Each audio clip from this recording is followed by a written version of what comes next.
उपस्थित श्रोतागण, हम श्रीमद्भागवत महापुराण का वाचन कर रहे हैं।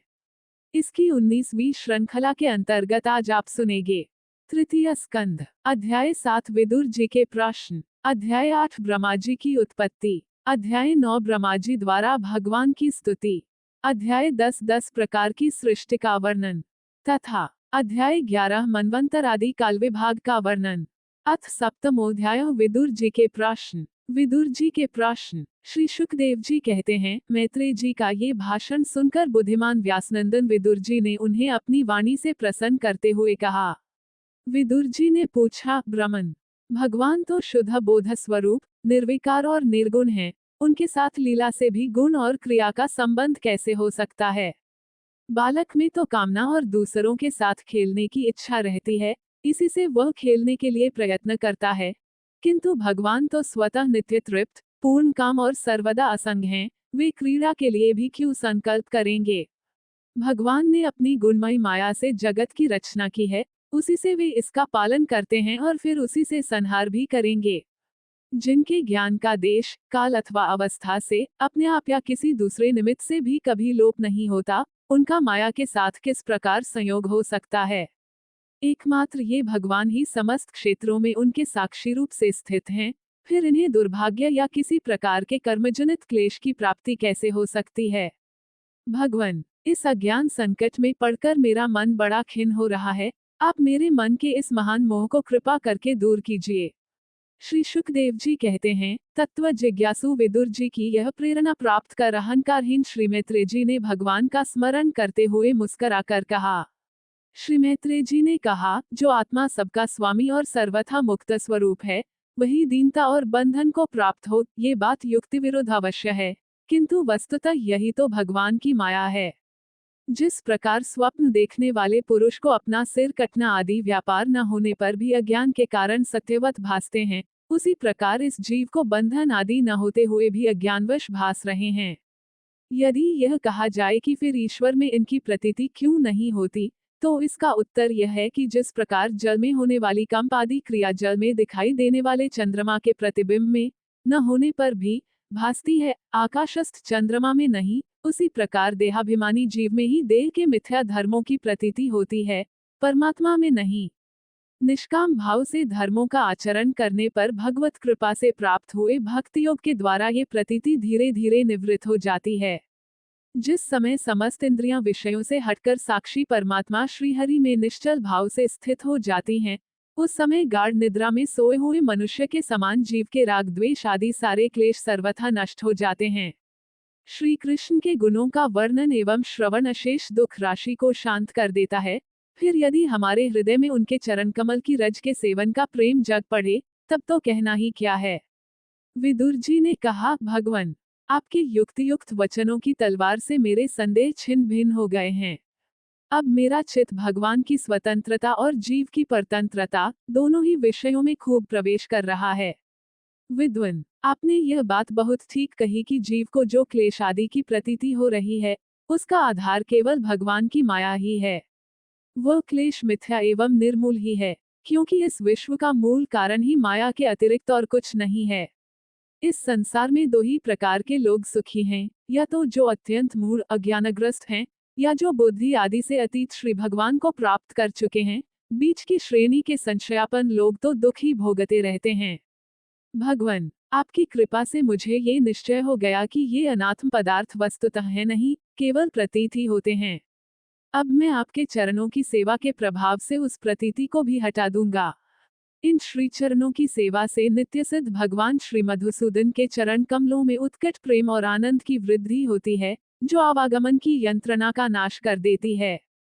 महात्मा लोग भगवत प्राप्ति के साक्षात मार्ग ही होते हैं, उनके यहाँ सर्वदा देवदेव श्रीहरि के गुणों का गान होता रहता है। अल्प पुण्य पुरुष को उनकी सेवा का अवसर मिलना अत्यंत कठिन है।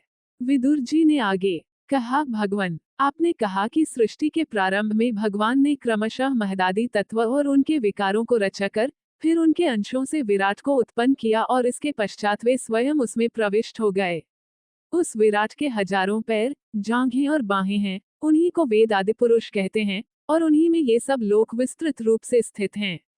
उन्हीं में इंद्रियां, विषय और इंद्रियाभिमानी देवताओं सहित 10 प्रकार के प्राण, जो इंद्रिय बल, मनोबल और शारीरिक बल रूप से 3 प्रकार के हैं, का आपने वर्णन किया है, और उन्हीं से ब्राह्मण आदि वर्ण भी उत्पन्न हुए हैं। अब आप मुझे उनकी ब्रह्मा आदि विभूतियों का वर्णन सुनाइए, जिनसे पुत्र, पौत्र, नाती और कुटुंबियों सहित तरह तरह की प्रजा उत्पन्न हुई और उससे ये सारा ब्रह्मांड भर गया। वह विराट ब्रह्मा आदि प्रजापतियों का भी प्रभु है। उसने किन किन प्रजापतियों को उत्पन्न किया, तथा सर्ग, अनुसर्ग और मनवंतरों के अधिपति मनुओं की भी किस क्रम से रचना की। मैत्रेय जी, उन मनुओं के वंश और वंशधर राजाओं के चरित्रों का, पृथ्वी के ऊपर और नीचे के लोकों तथा भूलोक के विस्तार और स्थिति का भी वर्णन कीजिए।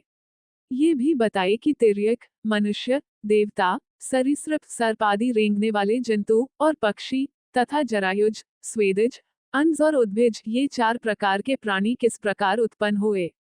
श्रीहरि ने सृष्टि करते समय जगत की उत्पत्ति, स्थिति और संहार के लिए अपने गुणावतार ब्रह्मा, विष्णु और महादेव रूप से जो कल्याणकारी लीलाएं की, उनका भी वर्णन कीजिए।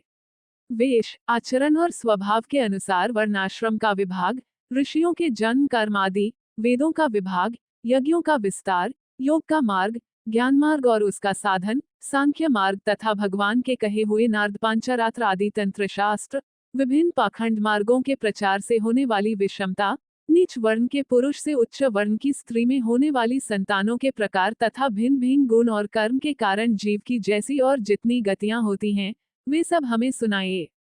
ब्राह्मण, धर्म, अर्थ, काम और मोक्ष की प्राप्ति के परस्पर अविरोधी साधनों का, वाणिज्य, दंडनीति और शास्त्र श्रवण की विधियों का, श्राद्ध की विधि का, पितृगणों की सृष्टि का तथा कालचक्र में ग्रह, नक्षत्र और तारागण की स्थिति का भी अलग अलग वर्णन कीजिए। दान, तप तथा इष्ट और पूर्त कर्मों का क्या फल है। प्रवास और आपत्ति के समय मनुष्य का क्या धर्म होता है। निष्पाप मैत्रेय जी, धर्म के मूल कारण श्री जनार्दन भगवान के आचरण से संतुष्ट होते हैं और किन पर अनुग्रह करते हैं, ये वर्णन कीजिए। द्विजवर, दीनवत्सल गुरुजन अपने अनुगत शिष्यों और पुत्रों को बिना पूछे भी उनके हित की बात बता दिया करते हैं। भगवान, उन महदादी तत्वों का प्रलय कितने प्रकार का है, तथा जब भगवान योग निद्रा में शयन करते हैं, तब उनमें से कौन कौन तत्व उनकी सेवा करते हैं और कौन उनमें लीन हो जाते हैं। जीव का तत्व, परमेश्वर का स्वरूप, उपनिषद प्रतिपादित ज्ञान तथा गुरु और शिष्य का पारस्परिक प्रयोजन क्या है। पवित्रात्मन, विद्वानों ने उस ज्ञान की प्राप्ति के क्या क्या उपाय बताए हैं, क्योंकि मनुष्यों को ज्ञान, भक्ति अथवा वैराग्य की प्राप्ति अपने आप तो हो नहीं सकती।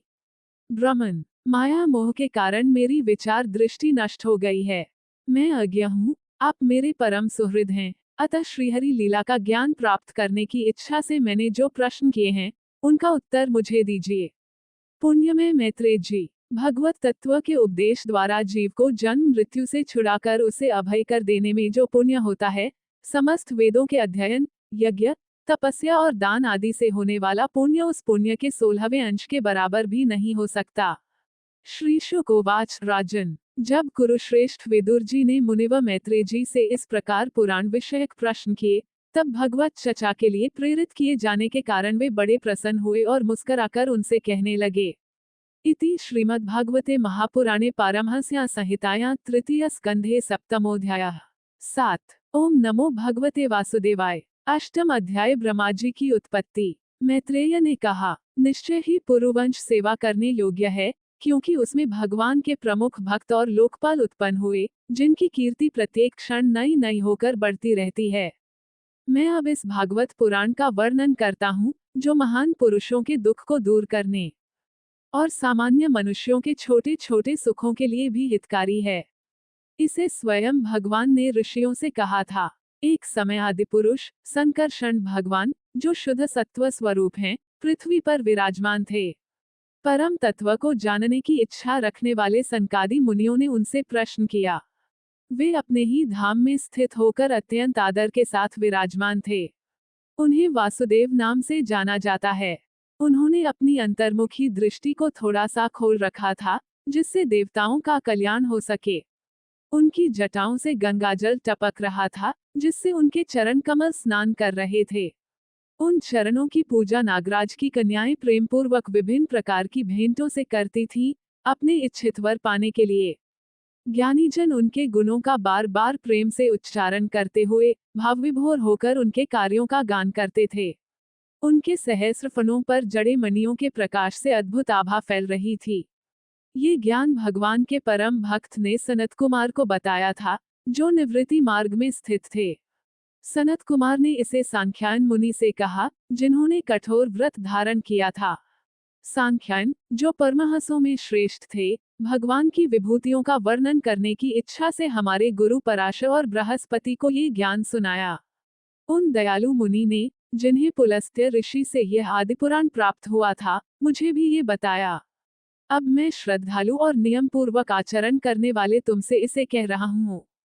प्रलय के समय ये संपूर्ण विश्व जल में डूब गया था। उस समय भगवान अपनी योग निद्रा में शेषनाग की शैया पर अकेले स्थित थे, अपने स्वरूप में तृप्त और किसी प्रकार की इच्छा से रहित। उन्होंने अपने भीतर समाहित सूक्ष्म तत्वों को धारण कर कालरूपी शक्ति को प्रकट किया और उसी जल में अपने स्थान पर ऐसे स्थित रहे, जैसे लकड़ी में छिपी हुई अग्नि। हजारों चतुर्युगों तक वे अपनी ही शक्ति से प्रेरित होकर योग निद्रा में रहे। फिर काल के प्रभाव से जागृत होकर उन्होंने अपने शरीर में स्थित समस्त लोकों को देखा।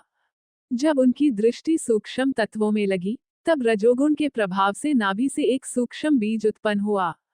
काल के प्रभाव से वह बीज विकसित होकर एक कमल के रूप में प्रकट हुआ, जो सूर्य के समान प्रकाशमान होकर जल को प्रकाशित करने लगा। वह कमल स्वयं भगवान विष्णु का ही स्वरूप था, जिसमें सभी गुण विद्यमान थे। उसी में ब्रह्मा उत्पन्न हुए, जिन्हें स्वयंभू कहा जाता है। ब्रह्मा उस कमल की कर्णिका में स्थित होकर चारों ओर देखने लगे, परंतु उन्हें कुछ भी दिखाई नहीं दिया। आकाश में घूमते हुए उन्हें चार दिशाओं में चार मुख प्राप्त हुए। प्रलयकालीन वायु से उत्पन्न जल तरंगों से वह कमल डोल रहा था। ब्रह्मा ने उस कमल को आश्रय बनाकर सृष्टि का रहस्य जानने का प्रयास किया, परंतु वे अपने स्वरूप को नहीं जान सके। उन्होंने सोचा, मैं कौन हूँ? ये कमल कहाँ से उत्पन्न हुआ है? क्या इसके नीचे कोई आधार है?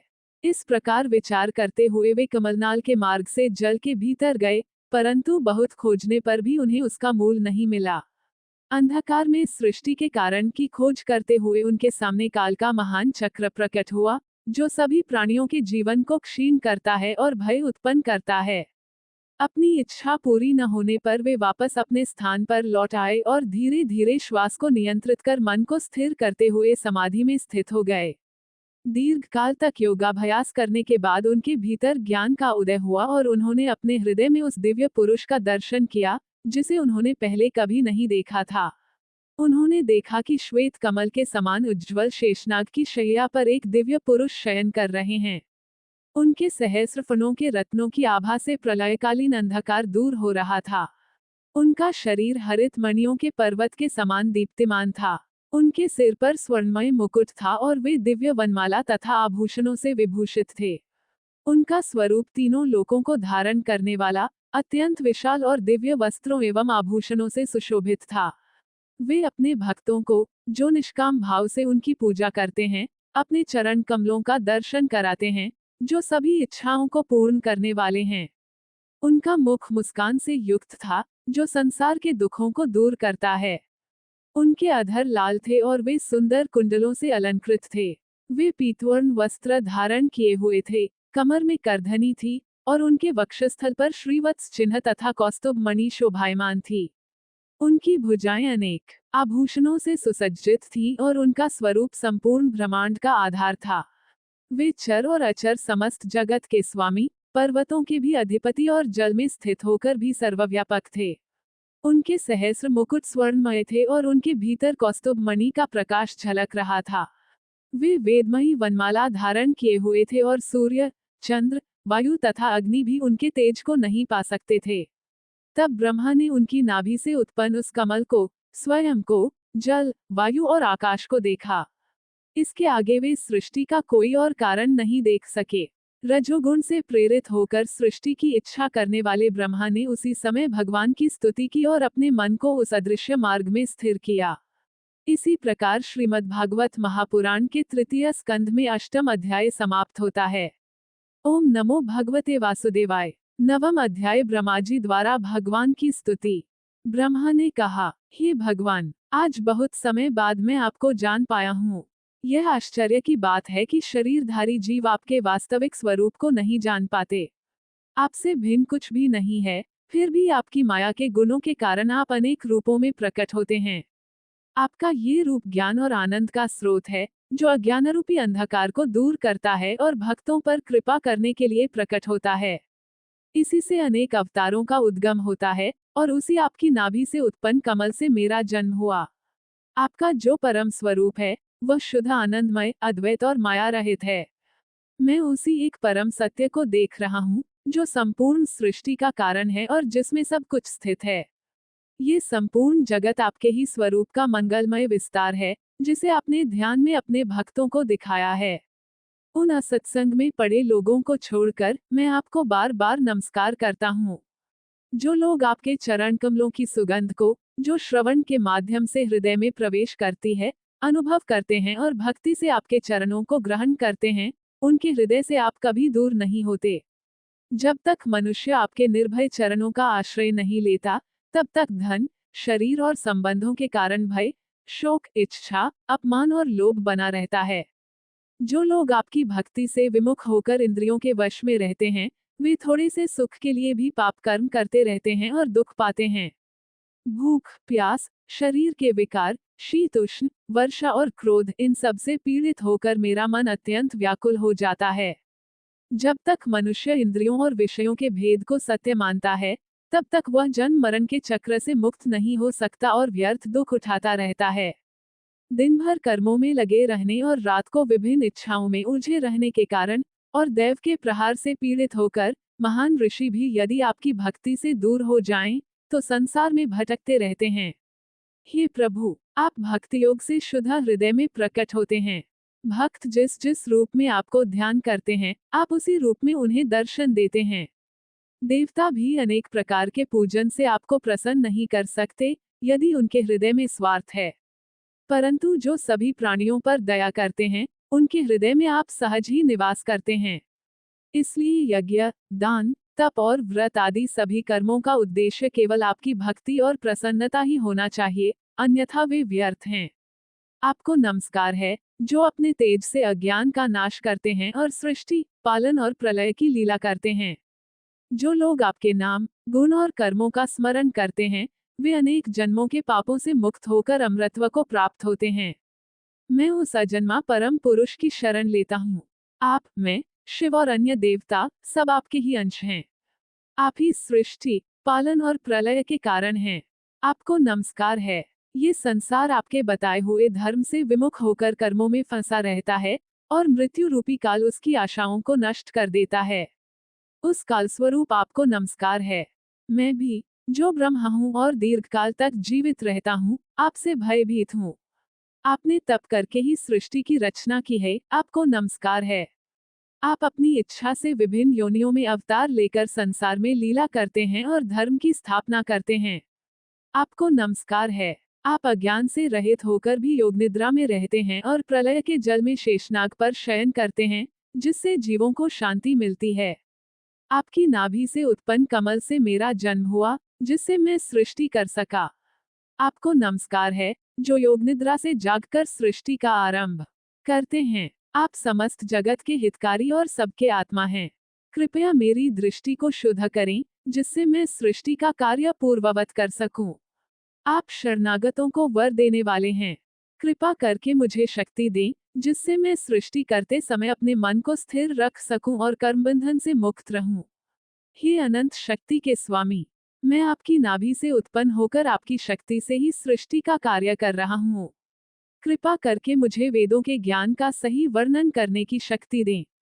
वो परम करुणामय भगवान अपने प्रेमपूर्ण मुस्कान से मेरे दुख को दूर करें और मुझे सृष्टि कार्य में सफल बनाएं। मैत्रेय ने कहा। इस प्रकार ब्रह्मा ने तप, ज्ञान और समाधि के द्वारा भगवान की स्तुति की और फिर मौन हो गए। तब भगवान विष्णु ने उनके मन की स्थिति को जानकर उन्हें सांत्वना देने के लिए गंभीर वाणी में कहा। भगवान ने कहा, हे ब्रह्मा, आलस्य को त्यागो और सृष्टि के कार्य में प्रवृत्त हो जाओ। जो तुमने मुझसे प्रार्थना की थी, वह मैंने पहले ही तुम्हें दे दिया है। तुम पुनः तप और मेरी शरण में स्थित ज्ञान का अभ्यास करो। इससे तुम्हें अपने हृदय में समस्त लोकों का स्पष्ट दर्शन होगा।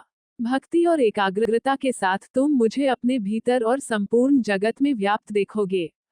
जब मनुष्य मुझे सभी प्राणियों में स्थित देखेगा, जैसे लकड़ी में अग्नि रहती है, तब वह अज्ञान को त्याग देगा। जब वह अपने को इंद्रियों और गुणों से रहित मेरे स्वरूप में स्थित देखेगा, तब वह आत्मिक स्वतंत्रता प्राप्त करेगा। जब तुम अनेक प्रकार की सृष्टि करोगे, तब भी मेरी कृपा से तुम्हारा मन विचलित नहीं होगा। हे ब्रह्मा, तुम्हारा मन मुझमें स्थित है, इसलिए रजोगुण तुम्हें बांध नहीं सकेगा।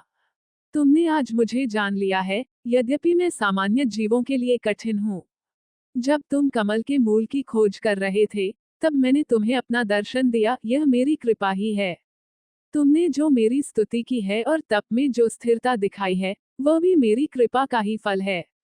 मैं तुमसे प्रसन्न हूँ, तुम्हें मंगल हो। तुमने मेरे गुणों का यथार्थ वर्णन किया है। जो मनुष्य इस स्तुति का नित्य पाठ करता है, मैं शीघ्र ही उस पर प्रसन्न होता हूँ और उसकी इच्छाओं को पूर्ण करता हूँ।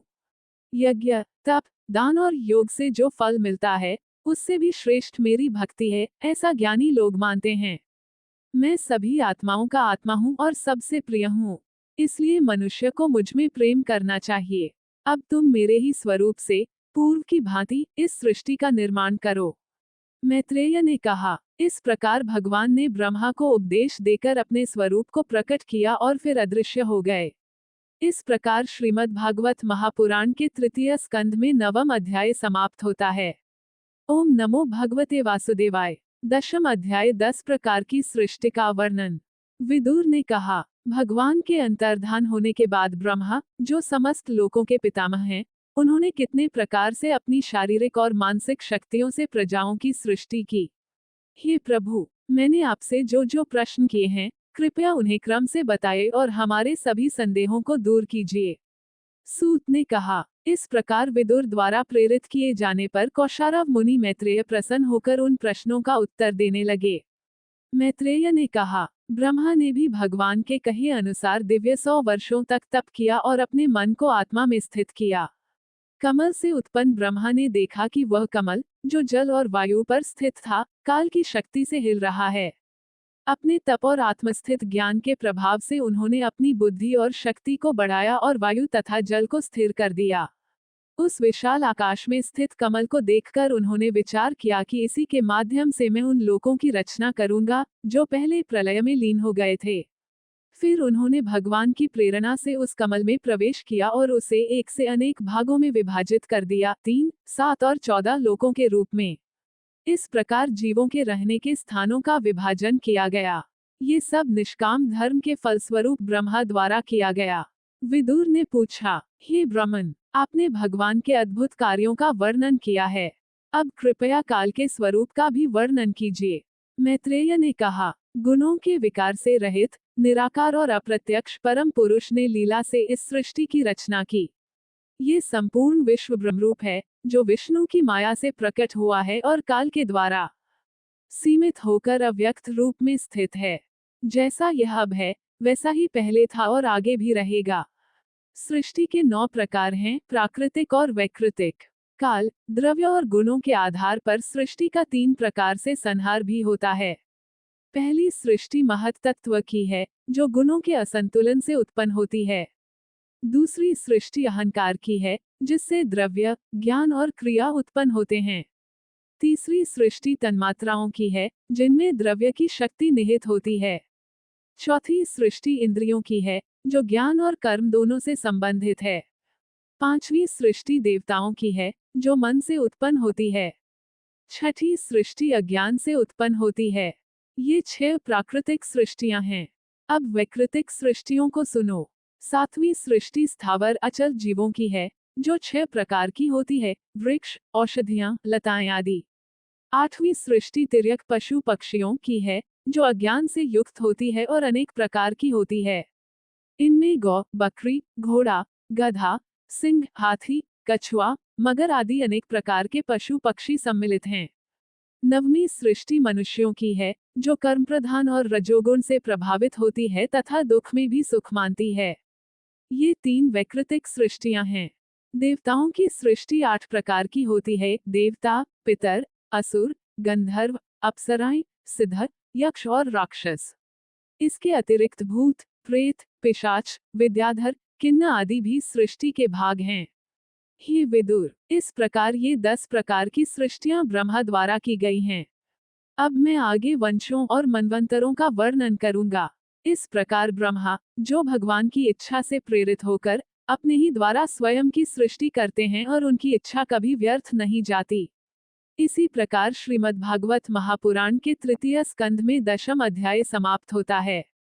ओम नमो भगवते वासुदेवाय। एकादश अध्याय मनवंतर आदि काल विभाग का वर्णन। मैत्रेय ने कहा, सबसे सूक्ष्म और अंतिम तत्व परमाणु है। वह एक होते हुए भी अनेक प्रतीत होता है और सदा अविभाज्य रहता है। उसी से मनुष्यों में एकता का भ्रम उत्पन्न होता है।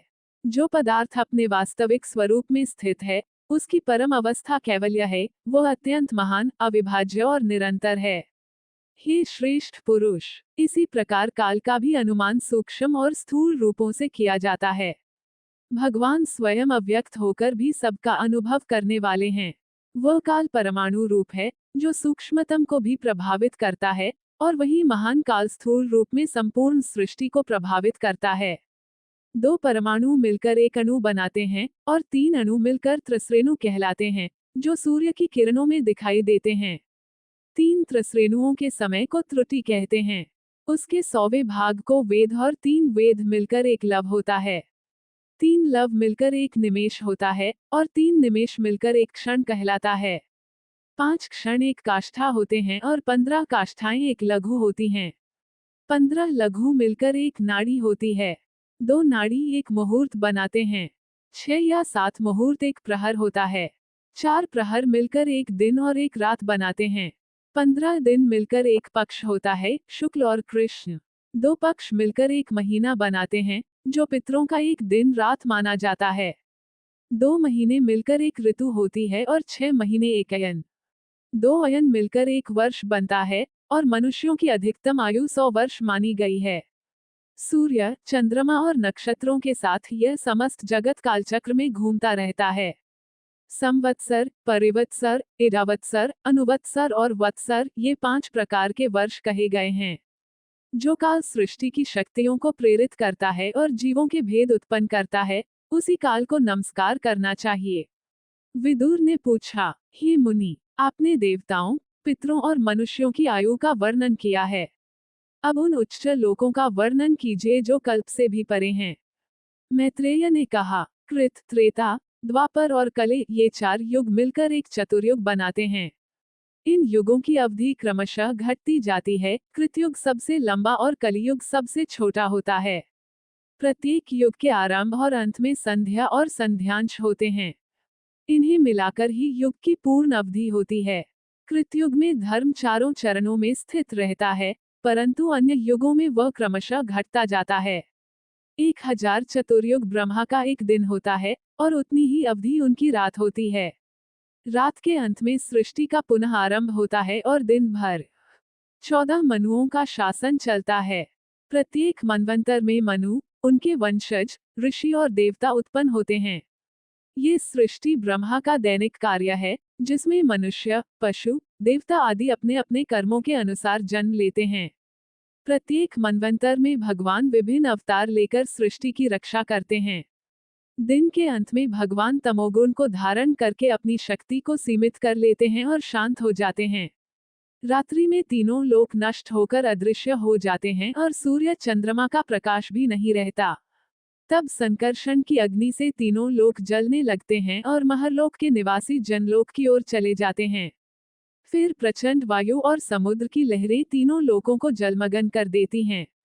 उस समय भगवान विष्णु शेषनाग पर योग निद्रा में स्थित रहते हैं और देवता उनकी स्तुति करते हैं। इस प्रकार दिन रात के चक्र से ब्रह्मा की आयु भी धीरे धीरे समाप्त होती है, जो 100 वर्षों की होती है। उसका आधा भाग परार्ध कहलाता है। पहला परार्ध समाप्त हो चुका है और दूसरा चल रहा है।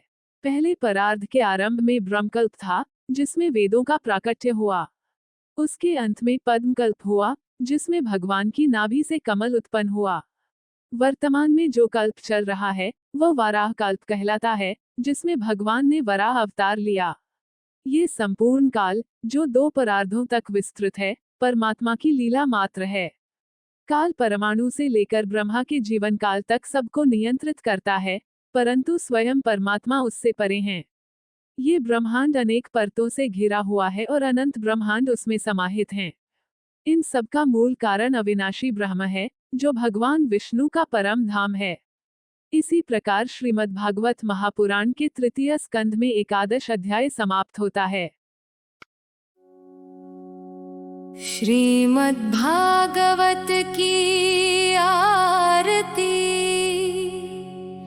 आरती अति पावन पुराण की, धर्म भक्ति विज्ञान खान की।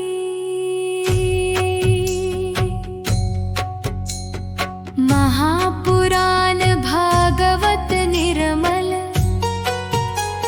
शुक मुख विगलित निगम कल्प फल।